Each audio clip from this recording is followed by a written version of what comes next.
But Genesis 12 is the beginning of the second phase of the book of beginnings. Genesis is called the book of beginnings. So if you want to know if you want to know about the origin of everything, Genesis is the origin story of everything. We see creation, nature, marriage, humanity, animals. We see family. We see nations. All of the places where these things began were in the book of Genesis. So in Genesis 1 through 11, what you'll see is we see the creation, we see the fall, or sin entered into the world, and then we see the consequences of sin, everything being thrown off. And it gets so bad that we see God saying, I'm going to destroy everything. And we see Noah then raised up. Noah then builds the ark. His family goes in. God destroys everything. Noah then gets off the boat. God tells him, be fruitful and multiply, fill the earth again. His boys decide, nah, we good. So we're going to build a tower because we don't want no more floods to get us. So they they are acting in rebellion. They build a Tower of Babel. It's called Babel because it's referred to as because that's where God confounded the language. They all had one language, and God was like, man, if they unify, they're gonna mess around and do this thing. So he confounds their language. They now can't understand one another. And then because they can't understand one another, then this family now spreads out, which is what God originally told them to do in the first place. And they go to different parts of the earth, and we see the beginning of different nations and different races. And they're only different races, not because of any kind of genealogical issue or DNA issue. They're just different races because the same family with the same DNA, the human race, spreads to different regions.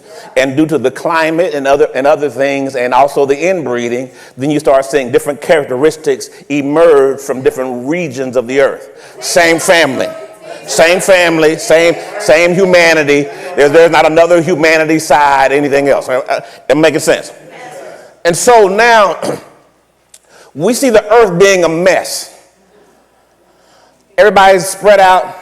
Everybody's in rebellion. And out of this, God is looking at this mess, and he's watching men multiply, and he's looking, and for about 300 years, he don't say nothing to nobody. He's just watching just people populate.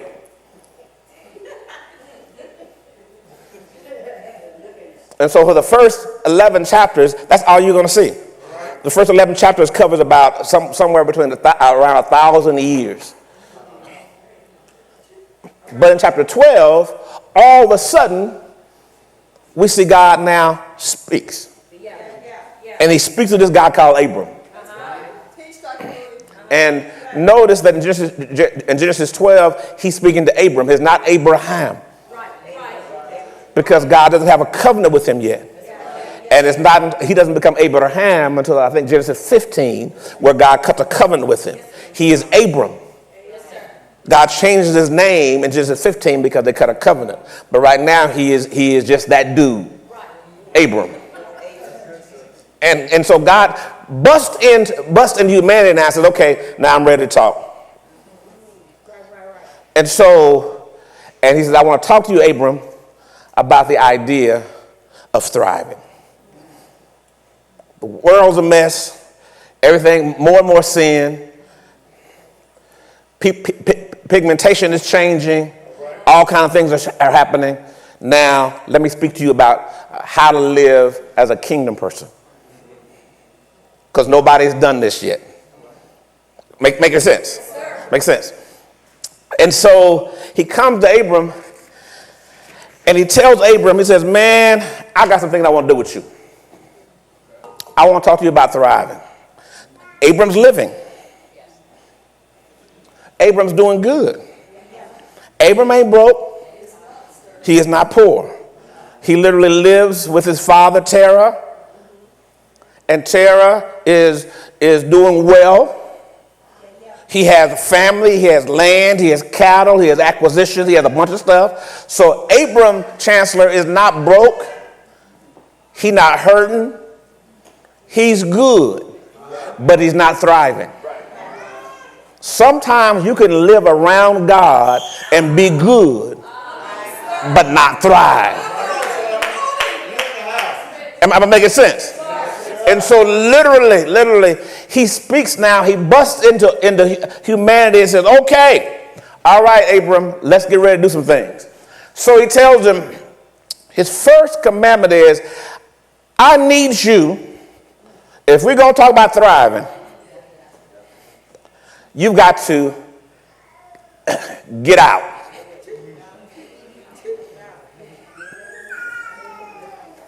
If you don't get any other piece of my message today,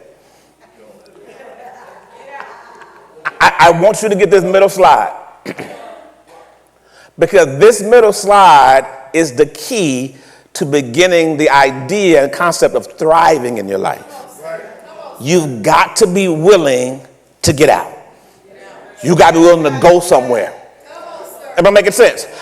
Listen, I want to say this again. Don't defend where you are. Because I'm not saying where you are is a bad place. Because Abram was in a good place. I mean, think about it. You got your dad, you got your dad's land, you with your people, your family, y'all got stuff, y'all got cattle, you know, big bubbles, no troubles. But here's the deal.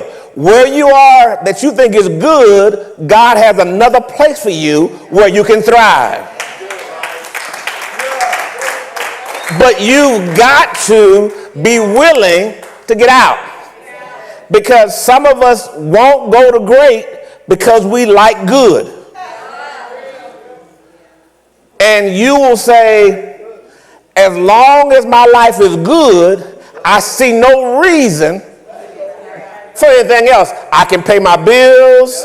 I like where I live. I like what I drive. I like who I'm hanging out with. And I've learned to live this good life. Am I making sense? And see, and one of the worst things you can do in life is find a good job.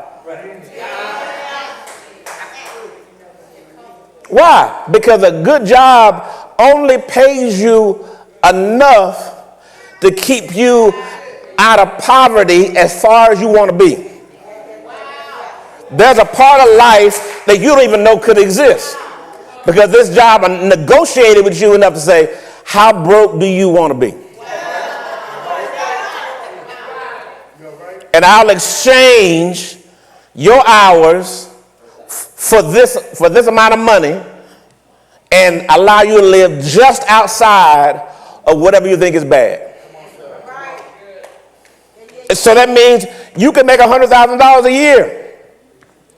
And you can say, I'm good with that. But what God can say, well, my goal for you was to make $1 million a year. But you were okay with 100,000. And you think, so you've adjusted your life to good. Wherever you're living, I'm going to say this to somebody who's streaming. Wherever you're living, there's someplace better.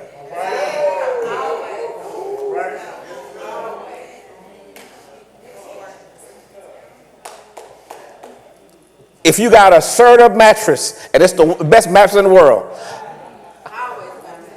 I promise you there's one. And you just haven't ever slept on it, so you don't know that it exists. Am I making sense? But the day you're exposed to it, you're like, oh my God. What in the world? I didn't even know this thing existed. Am I making sense? So this means that, but you'll never know it exists until you actually get exposed to it. Listen to him say exposure. He tells Abram, get out of your country. Wait a minute. It's my country.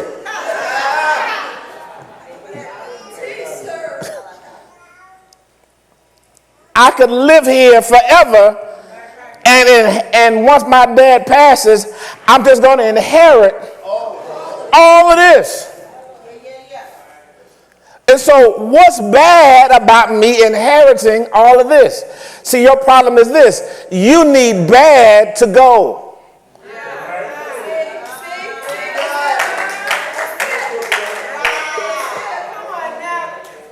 And so you don't know how to thrive yet. Because you're still in survival mode. Bad makes you go. Good makes you stay. So if somebody ever says great to you, you would say, why would I even want that? I'm good. If any one of us was in Abram's shoes, we would argue, wait, why would I ever leave a guaranteed inheritance? Why would I ever leave land that's prospering? Why would I ever leave agriculture, business, all this stuff? And get this, good family relationships. We're not fighting. So this must be the devil.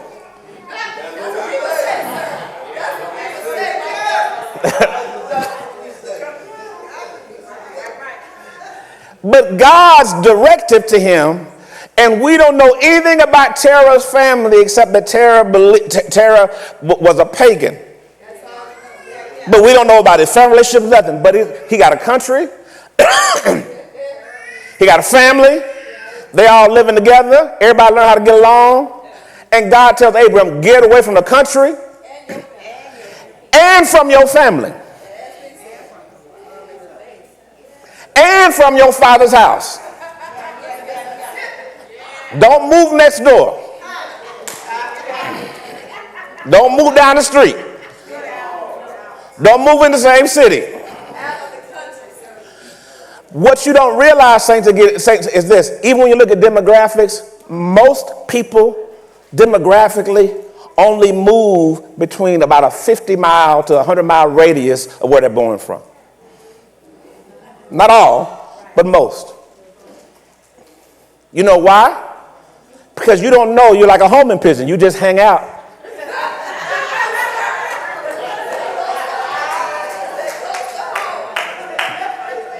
And you just learn to just be in that space, or I'm going to say this, in that culture. So you may have left the physical space, but the mentality never left you. And you're guilted by your culture. Your culture like, since you done went up into that church, you don't hang around your family no more.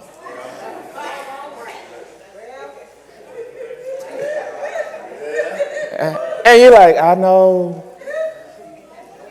And every Thursday we have barbecue Thursday. And every Friday we have fish fry Friday.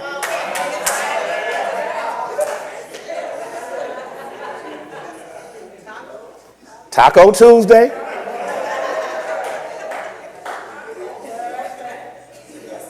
And once again, I'm not dogging our family. What I'm saying is what God said. Get out. Why? Because you can never want or know to want things you have not been exposed to. Exposure is your first door into thriving. Because you don't even know that even exists. Thank you for worshiping with us today.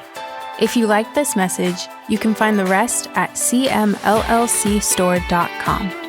We invite you to join us again for our extraordinary worship services every Sunday at 10:30 a.m., Sundays at 4 p.m., and Wednesdays at 7:30 p.m. Central, where Dr. Moody teaches how to understand the Bible, and you can get all your biblical questions answered. We look forward to connecting with you. We ask that you subscribe to the Rock ATX on YouTube and follow the Rock ATX on Facebook and Instagram to stay connected to all the Rock is doing. You can also get connected on our website at therockatx.org. Again, thank you for worshiping with us, and be blessed.